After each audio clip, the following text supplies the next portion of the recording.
Inzego z'umutekano w'abaturage batoraguye umurambo wa Musanabera Beatrice bikekwa ko yishwe atemaguwe na mukeba we nk'uko amakuru atugeraho abivuga mu karere ka Ruhango.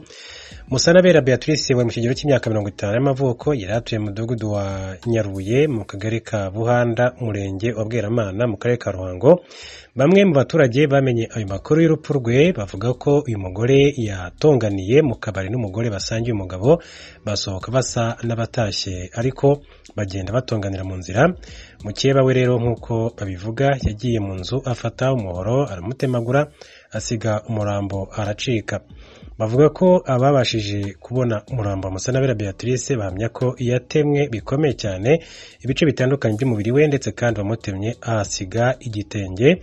Umwe utashatse ko amazina yatangazwa yabwiye umunyamakuru wakoze inkuru ko abo bagore bombi ngo bahuriraga kuri uwo mugabo ariko ngo bakaba batarigeze bashakana byemewe n'amategeko. Uyu muturage akomeza avuga ko abumvise intandaro z'aya makimbirane zaturutse ku kuba umwe yashinjaga mugenzi we kumutwarira umugabo. Uyu yagize ati bose nta n'umwe wari ufite umugabo, umwe yararaga iwe ati bakagenda basimburana. Umunyamabanga nshingwabikorwa w'umurenge wa Bweramana witwa Ntivuguruzwe Emmanuel avuga ko iby'urupfu rw'uyu mugore babimenye ariko ahakana ko ibyo kuba yishwe atemaguwe na mukeba we atabizi ko byaharirwa inzego zibifite mu nshingano. Ntivuguruzwe Emmanuel avuga ko icyo azi ari uko umurambo we wagaragaye, icyamwishe kikaba kitaramenyekana. Ati nibyo twagize ibyago ati kuko twapfushije umuturage urupfu rutunguranye. Gitifu avuga ko ababonye umurambo we bwa mbere bawubonye mu gitondo, gusa akavuga ko bishoboka ko yaba yishwe mu masaha y'ijoro. Amakuru agera ku museke ufite na yuko uyu wakoze amarorerwa ataratabwa muri yombi nubwo hari abaturage bavugaga ko yafashwe. Murambo wa Musanabera Beatrice wajyanwe mu bitaro by'Igitwe gukorerwa isuzuma.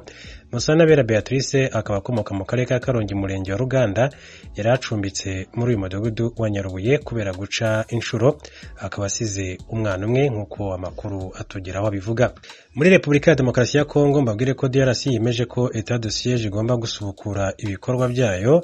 Repubulika ya Demokarasi ya Kongo yemeje ko etat de siege igomba gusubukura ibikorwa byayo mu ntara zimwe na zimwe z'iki gihugu. Ni ibintu byemejwe mu nama yahuje abadepite mu ntara ya Ituri no muri Kivu y'Amajyaruguru ubwo bakoraga ikiganiro kuri wa 18 Gicurasi 2023 n'umukuru w'igihugu Felix Tshisekedi biga ku kibazo cya etat de siege, impamvu itagikora muri izo ntara zombi.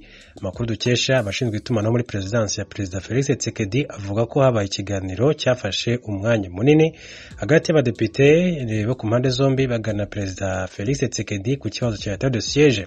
Icyo kiganiro cyarangiye byemejwe ko etat de siege ikwiye gukomeza gukora muri izo ntara. Byemejwe ko izasubukura ku itariki 20 z'ukwezi kwa 2023. Ibi bikaba byemejwe kandi byashyizweho umukono na Minisitiri w'Intebe wa Repubulika ya Demokarasi ya Kongo Samaro Konde. Etat de siege yagiyeho bwa mbere imaze kwemezwa na Felix Antoine Tshisekedi Tshilombo ku itariki ya 4 Gicurasi 2022 ariko itangira imirimo yayo ku itariki ya 6 Gicurasi 2022.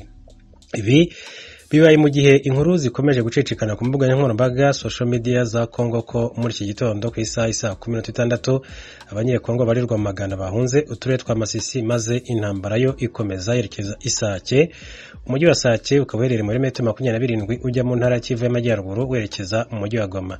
Ibi bibaye kandi mu gihe umuvugizi w'igisirikare cya M23 Major Ringoma we yanditse akoresheje Twitter avuga ko umutwe wa M23 wo ukomeje inshingano zabo zo kurinda ibirindiro byayo ndetse no kurinda abaturage ibitero by'ingabo nshya za Repubulika ya Demokarasi ya Kongo zitwa Wazalendo. Komereze mu gihugu cya Uganda amabwire ko Uganda igiye kongera ingabo muri Repubulika ya Demokarasi ya Kongo zo guhashya umutwe wa ADF. Perezida wa Uganda Yoweri Kaguta Museveni yatangaje ko igihugu cye kigiye kohereza izindi ngabo muri Repubulika ya Demokarasi ya Kongo kugira ngo zihashye umutwe wa ADF ukomeje gukora amarorerwa mu gihugu cye.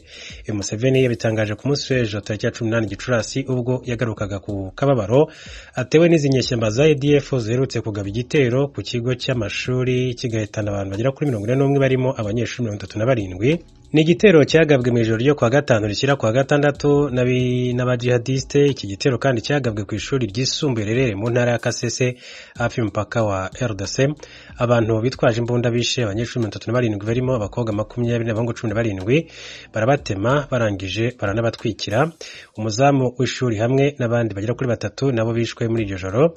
Akarere ka Kasese kakaba kari mu birometero 2 uvuye ku mupaka wa RDC. Aka karere kandi kabarizwamo abasirikare bagera ku 1000 19 bamaze imyaka irenga 2 nyamara kandi bakomeje kunengwa cyane kuko icyabazanye ari ukurandura ADF nyamara bakaba ntacyo babikozeho. Mu burasirazuba bwa RDC hamaze igihe habarizwa intambara itandukanye y'imitwe y'inyeshyamba irimo na ADF ikomeje koreka imbaga muri Uganda.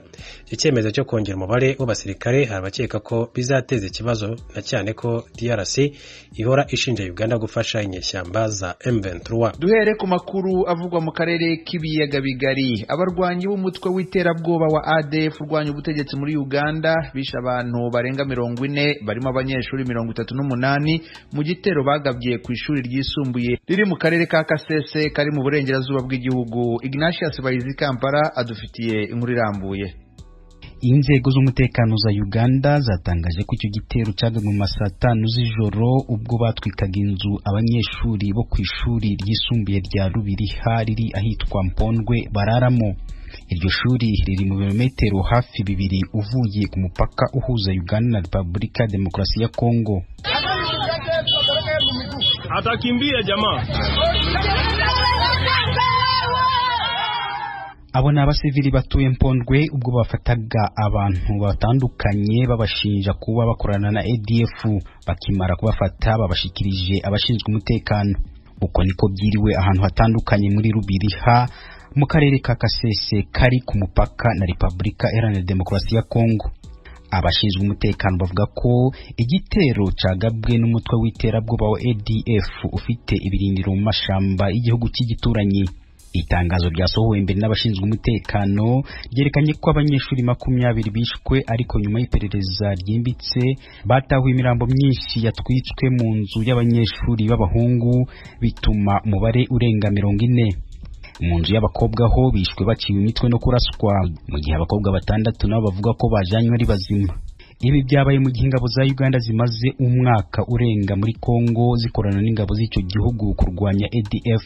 General Dikolum, umuyobozi w'ingabo za Uganda muri Kongo, yaje muri ako gace aho icyo gitero cyabereye, avuga ko abicanyi bari bamaze iminsi 2 muri ako gace.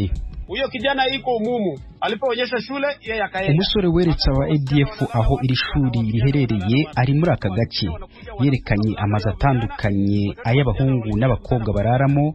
Nyuma bicanyi babona kuza, babanje gufungira hanze inzu y'abahungu mbere yuko bayitwika. Inzu y'abakobwa ntabwo yari ifunze, barinjira nuko barabatemagura. Ndasaba abantu bose kuba maso, niba hari umuntu utamenyerewe muri aka gace mumufate, mushake abo bantu bayoboye ADF bari hano. Amakuru dufite nuko ADF yaje hari nijoro bakamara iminsi 2 hano, kandi babanje gushaka gutwika imodoka ku mupaka wa Mpondwe. Bahabonye abasirikare bacu bagira ubwoba, niho bapanze kuja gutwika ishuri. Sasa ndio kurudi kwa nini kwa shule. Itangazo ry'igisirikare ryavuze kandi ko icyo gitero cyagabwe n'abarwanyi ba ADF bagira kuri 5. Rivuga ko bakoresheje matera abanyeshuri bari baryamyeho kubatwika, nyuma bo bashimuse bakabikoreza ibyo kurya basahuye mu bubiko bw'ishuri.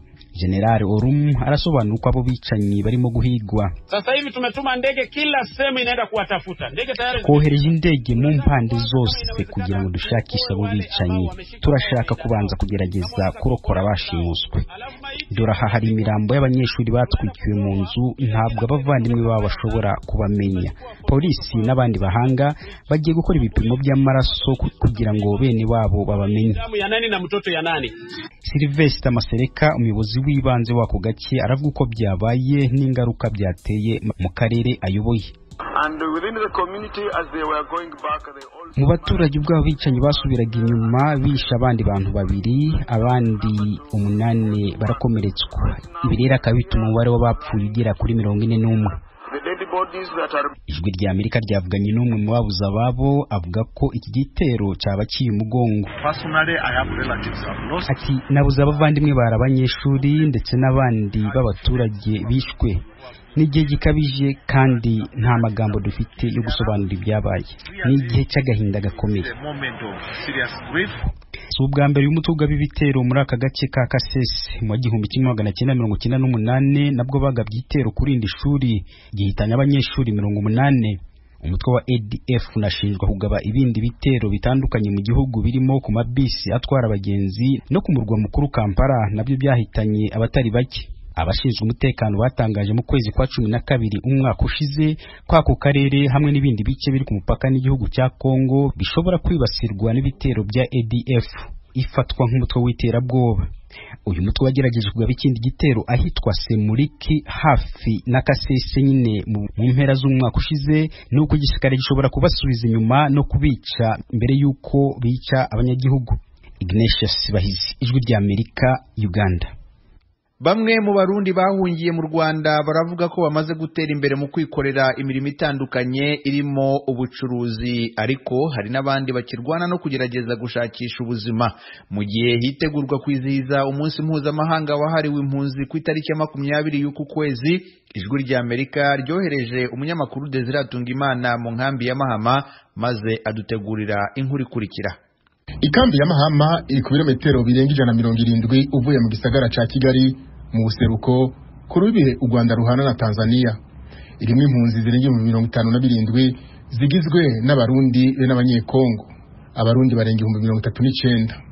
Abashitse muri iyo kambi ubwa mbere hari mu kwezi kwa 4 mwaka 2015.